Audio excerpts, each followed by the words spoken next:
I'm back. Podcast coming soon. It's going to be crazy. I keep you informed. But let's get into this Michigan State situation. So we got Mel Tucker, head football coach at Michigan State, big time program, Big Ten program, same conference as Ohio State, Michigan, and a lot of other great football legacy schools. Now, Mel Tucker is right now is under investigation for a sexual harassment situation with a woman by the name of Brenda Tracy. Now, I want to make sure I'm sensitive here, right, to a women's rights, and situations that happen to women quite often that put women in uncomfortable and compromising situations. So I'm very sensitive to that as I speak about this, okay? So now, Mel Tucker, all right, got his first head coaching job at Colorado a few years ago. One season, was 5-7, didn't do particularly well, but did well enough for Michigan State to hire him away from Colorado after 1 year as their head football coach. Okay, he went to Michigan State, and by the way, they paid him double what he was getting paid from Colorado because Michigan State is a bigger football program. Deion Sanders may change that right now because Deion Sanders is killing it at Colorado. But let me go back to what I'm talking about. So Mel Tucker goes to Michigan State, first year, COVID year, 2-5, just got the job, whatever. Second year, had a phenomenal year. Okay, they were 11-2, and it was the best year they had in a whole bunch of years. And of course, when teams like that have great years, the boosters and the big money people get really excited. So what they did was they rewarded him with a 10-year, $95 million deal. I repeat, a 10-year, $95 million deal. At the time, I believe it was the third biggest deal in the history of college football, okay? Black man, by the way, a black man got such a monumental contract. So it was celebrated, he was celebrated, it was a big deal, okay? Fast forward the following year, they had a 5-7 year, not a great year, and all of a sudden the bloom is off the rose and people are now questioning the hire. I'm gonna be real now. I'm not trying to hit on that black man getting his money, and I'm happy for him from that perspective, but it was a horrible deal. Michigan State paid that money too quick. He was not worth it, right? He had done 1 year at Colorado beforehand. They had a 5-7 year, and then had one really, really good year at Michigan State. So it's no way he should have gotten a 10-year, $95 million deal. So Michigan State, was out of pocket for that. But anyway, let's move on. So the following year, again, he was 5-7, not very good. This year, they started off decently, but it's very clear they overpaid. And so now I think Michigan State wants to get off the contract because they realize they made a huge mistake, right, giving this guy $95 million with $77 million left in the deal, okay? Income, Brenda Tracy. So she is a rape survivor, and she is an advocate for women's rights, for women who have been assaulted. And she goes around and she speaks to colleges and universities and different places about, being a survivor, about, how young athletes should treat women on college campuses, right? She's an advocate, and she speaks, and I think she's given over 100 speeches in relation to this, and she's spoken to over 45,000 student athletes. So I think it's important to note that she's very experienced. Colleges quite often hire her to come in and speak to, their male football teams, basketball teams, women's teams, etc. So she's an advocate, and she has a company, and she speaks to athletes about, behavioral stuff and the right way to respect women. So I want to be very sensitive to that. She herself was a rape survivor when she was 24 years old. So she has a lot of experience from that perspective. Now, she came to speak at Michigan State. At that time, she was introduced to Mel Tucker, the head coach at Michigan State, through a mutual friend. She came and spoke to his players, and they struck up a friendship, and they had agreed that she would come and speak 2 more times. I think she was going to come and speak just to the kids again about rape prevention, treating women correctly, no means no, those types of things. And she was also going to be an honorary captain at the Michigan State spring football game. So after the first encounter, they became very friendly, started to exchange phone calls. Their assistant started to prepare her next trips to come down and speak to his players, etc. And during that stretch, the relationship crossed the line, right? According to her, it was one-sided. According to him, it was consensual, and they both were, flirting and, beginning a relationship. Now, an inappropriate relationship, I must state, because ultimately he's a married man, okay? So whatever the perspective is, he's wrong because he's married. But anyway, according to him, they started a consensual relationship, and she said, again, it was one-sided. So they continued to communicate, talk, it's disputed. She's saying he was flirting at times and doing inappropriate things. She would correct him and say that this is a friendship, a business relationship, and let's not go there. And according to him, she was also, flirtatious, et cetera, et cetera, et cetera. So as time progresses, okay, so let me say this. He gave her some gifts, okay, in their dynamic. He bought her a pair of Jordans because in their conversations, they had spoken for over 27 hours, I think, on the phone, 27 hours, I believe it was. In those 27 hours, they would talk, I think it was 30 minutes, about every other week, I believe it was, right? Every 30 minutes per 2 weeks, I believe it was. I'm trying to get the numbers right because I want to make sure I am giving you the information properly. So I believe it was for every 2 weeks, they spoke about 30 minutes and they spoke about 27 times, okay? And in that time, they spoke about their love of sneakers, according to her. They spoke about their love of Jordans. They spoke about different things they liked, et cetera, et cetera. So he gifted her a pair of Jordans, one. He donated $2,500 to her organization, and also he Venmo'd her $200 to her personal Venmo, okay? These are not disputed facts. These are facts that are in play. And just so you understand, it's a Title IX sexual harassment suit that she's filing against him. So this is not court litigation or anything like that. It's a Title IX, which speaks to the rights of women in sports and academics and schools and all types of environments on campuses. And so she filed a Title IX sexual harassment case with Michigan State. So anyway, in their conversations, he gave her money, and he says that in their conversations, she said she wanted a sugar daddy, so she didn't have to work, or she could continue to work but didn't have to worry about her bills and stuff like that. So she took the money. It was what it was. Now, this is where the big dispute comes in. She came for the game, the spring game. She got the captaincy, and after the game, she said that he was being very flirtatious and saying stuff like, let me come to your hotel room afterwards, you can open the back door, and he was being inappropriate according to her. She said that, she said, no, let's not do that. It's a professional relationship. Let's not cross the line, et cetera. So 8 days later, is when the disputed situation happened. They're on a phone call. According to him, it's consensual again. They have phone sex, according to him. She says it was one-sided again, and he masturbated, right, during their phone sex. So he pleasured himself while they're having a conversation. He masturbated, and they get off the phone, okay? Now, she says it was non-consensual. He says it was consensual. What we do know is this.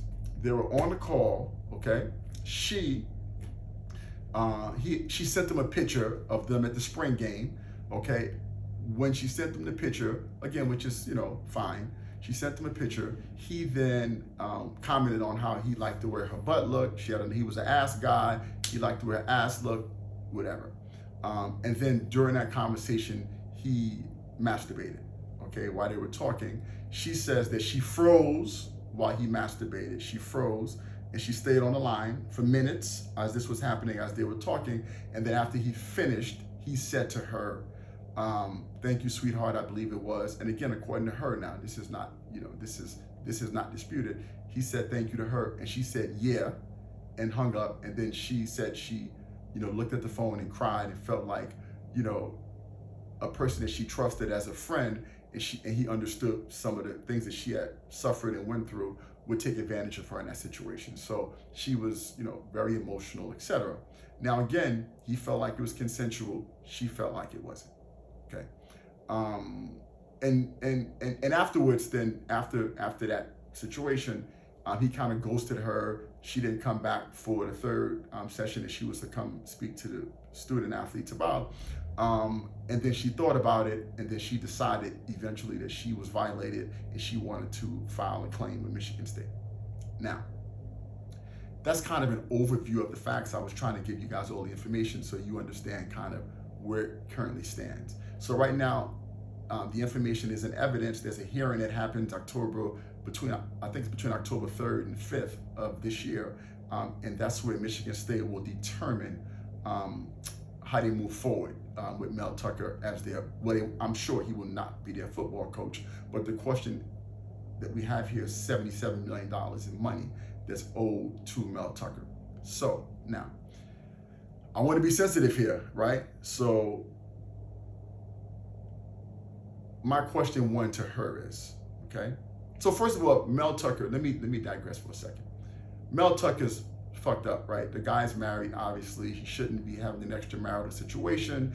And I mean, you're an idiot, right? 10-year, $95 million contract, right? You represent not just Black Americans, but coaches around the world as a guy that's a leader of young men, right? Turning men to boys as a head football coach. So you should not be having this extramarital relationship to start with, okay? So he's wrong from that perspective. Now, this is where, and by the way, 10-year, $95 million, why would you ever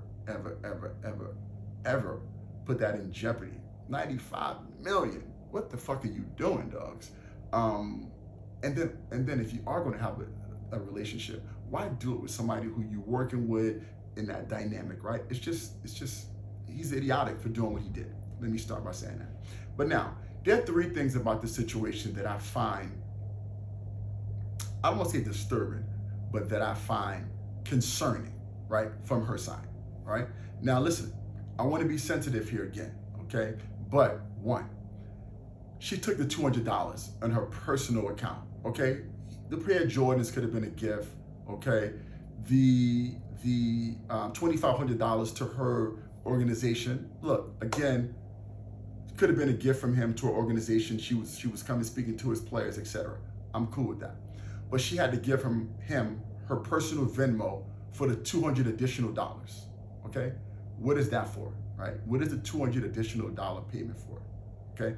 I find that a bit fishy because to me, that blurs the line of business and personal, okay? So that's one. But from a bigger perspective, now again, I want to be sensitive here, but from a bigger perspective, the conversation, the phone call where he masturbated during the phone call and she felt uncomfortable and she said she froze. So now it was a 36-minute phone call, I believe it was, 36 minutes. She stayed on the call the entire time, okay? And even after he finished, he said, thank you, good night. And she says, yeah, and then they hung up the phone, right, mutually. Now, again, I would understand if it was a young college girl or an inexperienced girl who was put in a compromising situation and not being able to handle a situation like that. But if anybody's able to handle a situation like that, it's a person of her experience, okay? She, like I said, she's spoken over 100 times, about these circumstances and situations and coaching people, in terms of how to handle them. And so she's ultra experienced as relates to this scenario. And so I find it hard to believe that she would have stayed on the phone call the entire time, okay? The entire time, okay? While he's flirting, masturbating, etc., and then mutually hang up after everything took place, okay? So I find that a bit odd and a miss for me, okay? And then lastly, they both erased all of their texts between the two of them, okay? Again, I find that a bit odd, okay? He may have erased it because he's married, obviously, right? The behavior is inappropriate, okay? But now, if you're her, again, with all of her experience, okay, with all of this inappropriate behavior, why would you not save all the texts, if the texts are inappropriate? I find that hard to believe. I'm gonna be very honest with you. Now, again, I want to be sensitive to women's rights, and women are quite often put in compromising positions. So I keep making that disclaimer because I want to be sensitive to that. But accepting payment on her personal Venmo, okay? Staying on the phone call for the duration, right, of him masturbating and flirting and being inappropriate. And lastly, erasing all of the text between the two of you. And her reasoning was she was trying to just erase him from her memory. But again, with her level of experience and what she's been through, you would think that she would be savvy enough to save the text if it was a one-sided, inappropriate relationship, all right? So also, I wanted to give you all the facts so now I can give my thoughts and opinions, okay? So first of all, we at Michigan State. So Michigan State in itself is a university that's had some sexual issues with Larry Nassar, right? Larry Nassar was the physician, and he was the gymnastics physician that got in trouble for inappropriately touching so many of our brave young gymnasts, women who've competed for the USA. So Nassar got over 100 years, I believe it is, in jail, and he was a physician over at Michigan State. So sexual misconduct is a very, very, very big issue at Michigan State because of the history that existed, okay? So let me start there. But I want to go out here on a limb a bit and say, I feel like Michigan State is trying to get out of the contract that they owe Mel Tucker, okay? Mel Tucker was wrong, and I think Brenda Tracy, right, is kind of, I don't say being used, but she's being weaponized to a degree to get out of this contract. Because on most of these agreements, his money's guaranteed unless he does something that's going to be, in contempt, that's going to, publicly ridicule a university. All of these contracts have morality clauses, okay? So, again, they owe him $77 million, right? He did horrible last year. The program is not going in the direction they want the program to go to. They're clear that they're overpaid. It's buyer's remorse, okay? And this is what happens when a big institution decides they want to get rid of your ass, okay? So, again, I'm sensitive to Brenda Tracy, but there's a lot of discrepancy here and things here that make me uncomfortable as it relates to siding with her. Now, again, look, I don't know if, I got a female behind the camera, so I don't know if you want to give me some feedback, you got something to say, because I want to hear if you feel like I'm being insensitive, right? Because I want to make sure, do you agree, you disagree, you believe that what she's saying is right or wrong? Tell me what you think, because I want to make sure, right? I want the people to understand that there's another perspective. I want them to hear it. No? Okay. I just want to make sure, right? Because I like to, I want to get the women perspective too. But anyway, I want all the women, all the guys to get back at me. Let me know your thoughts. Comment, hit me up, because I think this is an example when big business, alumni, big university made a big mistake hiring Mel Tucker. $77 million more owed, 10-year, $95 million. How do you get rid of him? Sexual harassment case. And I just feel like Brenda Tracy is collateral damage to a degree. And while I do feel like there was an inappropriate relationship between Mel Tucker and her, especially with him being a married man, I do not feel that it was non-consensual, because there are a few things that are amiss, like I spoke to you about the personal payment, the erased text messages, and the fact that she stayed on the call the entire time. That felt like it was a consensual phone call. But let me know your thoughts. Let me know your thoughts.